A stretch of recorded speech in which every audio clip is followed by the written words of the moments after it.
सम्भवतः जङ्गबहादुरपछि देशको सबैभन्दा शक्तिशाली प्रधानमन्त्री अहिले बालेन शाह भएका छन्, किनभने उनको पछाडि 181 जना माननीय सांसदहरूको समर्थन छ।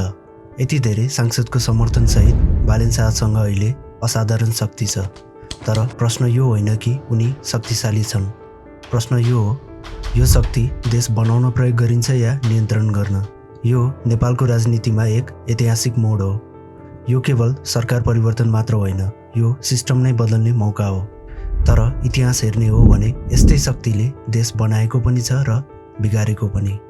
लामो समयदेखि गठबन्धनको खेल, अस्थिर सरकार र बारम्बार बदलिने नेतृत्वबाट थाकेका नेपाली जनताले अहिले पहिलोपटक एकल पार्टीको स्पष्ट बहुमत सहितको बलियो सरकार पाएका छन्। यो केवल सत्ता परिवर्तन होइन, यो अवसर हो देशलाई नयाँ दिशामा लैजाने, दशकौंदेखि थन्किएका विकासका एजेन्डालाई कार्यान्वयन गर्ने र जनताले देखेका सपनालाई यथार्थमा बदल्ने। तर प्रश्न यही छ कि यति धेरै शक्ति अवसर बन्नेछ कि जोखिम।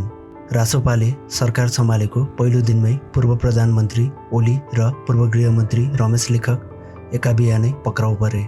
ओली पक्राउ परे लगत्तै एमाले सचिवालय बैठकले यसलाई प्रतिशोधपूर्ण, पूर्वाग्रही र गैरकानुनी गिरफ्तारी भनेर विरोध प्रकट गरे। नेपालको इतिहासमा मुलुकको कार्यकारी प्रमुख ज्यान मुद्दामा पक्राउ परेको यो पहिलो घटना हो।